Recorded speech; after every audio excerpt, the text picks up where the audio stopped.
Hi friends, welcome back to our channel. Friends, today topic దేనిపైనంటే స్పందన అనే app ద్వారా ఇంతకుముందు మన గతంలో ఏదైనా గవర్నమెంట్ పథకాల గురించి కానీ గవర్నమెంట్లో పనిచేసే ఆఫీసుల పైన కానీ మనం కంప్లైంట్ నమోదు చేయడానికి వెసులుబాటు అయితే ఉండేది ఫ్రెండ్స్. ఇప్పుడు దీన్ని స్పందన యాప్ నుంచి మనకి జగనన్నకు చెప్దాం అని చెప్పి ఒక స్కీమ్ అయితే తీసుకొచ్చారు కదా. ఈ యొక్క జగనన్నకు చెప్దాం 1902 హెల్ప్ లైన్ ద్వారా మనం కంప్లైంట్ అయితే రైజ్ చేయవచ్చు. లేకపోతే ఆన్లైన్లో మన యొక్క మొబైల్లో కూడా మనం ఎలా కంప్లైంట్ చేయాలి అనేది కూడా ఈ విషయం ఈ వీడియోలో అయితే చూద్దాం ఫ్రెండ్స్.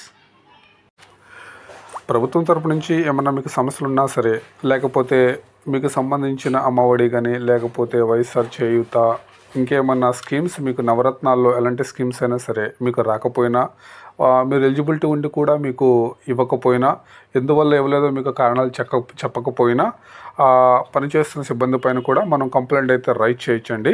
మనకి ఇక్కడ 2 రకాలుగా కంప్లైంట్ అయితే ఇవ్వచ్చు. మనం ఆన్లైన్లో మన మొబైల్ ద్వారా కూడా కంప్లైంట్ అయితే ఇవ్వచ్చు. లేకపోతే మనం గవర్నమెంట్కి డైరెక్ట్గా 1902 హెల్ప్ లైన్కి కాల్ చేసి కూడా మనం కంప్లైంట్ అయితే రైజ్ చేయొచ్చు.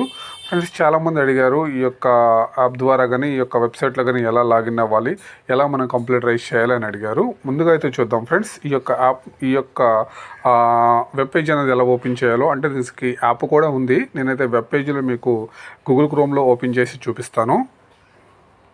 ఫ్రెండ్స్, దీనికోసం మనం స్పందన అని టైప్ చేసినట్లయితే మనకి ఇక్కడ spandana.ap.gov.in అనే ఒక వెబ్సైట్ కనిపిస్తుంది.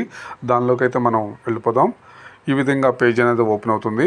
సో ఇంతకుముందు స్పందన అని చెప్పి మాకు కనిపించేది లోగో. ఇప్పుడైతే జగనన్నకు చెప్దాం అని చెప్పి ఇక్కడ మనకి చూపిస్తుంది. ఇక్కడ మనకి ముందు ఫస్ట్ దీని లాగిన్ ఎలా అవ్వాలి ఏంటి అనేది చూద్దాం.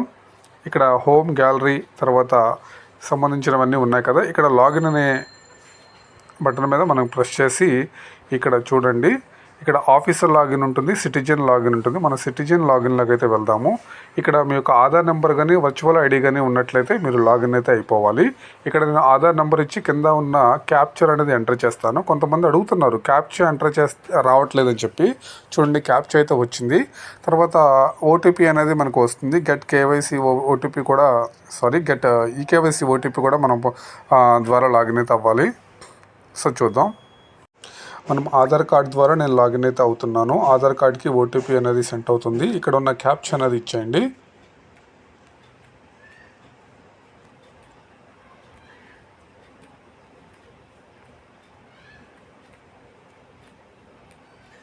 తర్వాత కింద గెట్ ఈకేవైసీ ఓటీపీ అనేది కదండి, దీని మీద ప్రెస్ చేసినట్లయితే మనకి ఓటీపీ అనేది వస్తుంది మొబైల్కి. ఏ నెంబర్కి ఆధార్ నెంబర్కి మొబైల్ నెంబర్ లింక్ అయిందో ఆ నెంబర్కి ఓటీపీ అయితే వస్తుంది.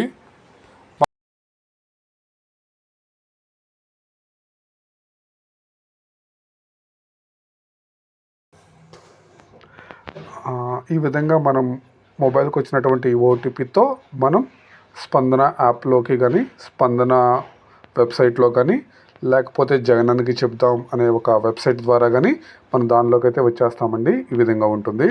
ఫస్ట్ మనం ఇందులోకి వచ్చిన తర్వాత మనం గతంలో ఏమన్నా కంప్లైంట్ పెట్టినట్లయితే ఇక్కడైతే మనకు చూపిస్తాయండి. నేనైతే ఒక 2023 నుంచి 24 వరకు ఇంతవరకు నేనైతే ఒక కంప్లైంట్ కూడా రైజ్ చేయలేదు కాబట్టి ఈ విధంగా చూపిస్తుంది. సో మనం కొత్తగా కంప్లైంట్ అనేది పెట్టాలంటే ఇక్కడ మై గ్రీవెనెన్స్ అని ఉంది కదండి. ఈ గ్రీవెనెన్స్ మీద క్లిక్ చేసినట్లయితే గ్రీవెనెన్స్ రిజిస్ట్రేషన్ అని ఉంది కదా, దీని మీద మనం ప్రెస్ చేయాలి.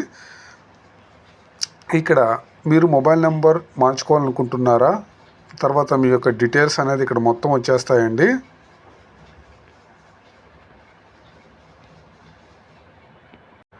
ఇక్కడ మీ యొక్క మొబైల్ నెంబర్ మార్చుకోవాలనుకుంటున్నారా లేదా అని చెప్పి ఫస్ట్ ఆప్షన్ అడుగుతుంది. నో అని పెట్టాను.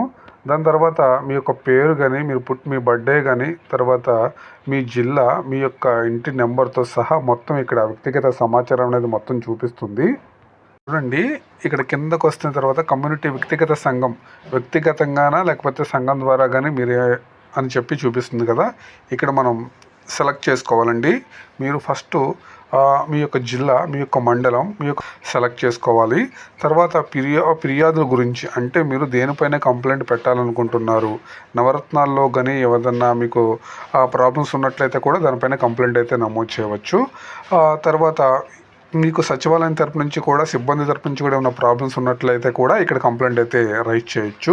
ఓకేనండి, ఇది ఈ విధంగా మనం ఈ యొక్క పేజీలోకి మనం లాగిన్ అయ్యి మన యొక్క గ్రీవెన్స్ అనేది మనం పెట్టుకోవచ్చు. అంటే ఎవరి మీద కంప్లైంట్ అనేది నమోదు చేసినా పెట్టవచ్చు. లేకపోతే మన కంప్లైంట్ మనం దాని యొక్క సమస్య పూర్తయిందా లేదా, అధికారుల తరపు నుంచి మీకు ఇన్ఫర్మేషన్ అనేది షేర్ చేశారా లేదా అనేది మొత్తం కూడా ఇక్కడ ఈ యొక్క లాగిన్ పేజ్లోనే మీకు అన్నీ తెలిసిపోతాయండి. ఓకేనండి. ఈ యొక్క వీడియో లెంత్ అనేది పెరుగుతుంది కాబట్టి ఇక్కడితో ఈ వీడియో అయితే ఆపేస్తున్నాను. ఇంకా మీకు నెక్స్ట్ వీడియోలో కనుక ఎలా కంప్లైంట్ చేయాలి, ఏ సమస్య మీద కంప్లైంట్ చేయాలో మీరు నాకు ఎవరైనా కామెంట్స్ పెట్టినట్లయితే నేను దానిపైన కామెంట్స్ పెడతాను, దానిపైన వీడియో అయితే చేస్తాను. ఓకేనండి. ఏమైనా డౌట్స్ ఉన్నట్లయితే కామెంట్ చేయండి. Thanks for watching. Bye bye.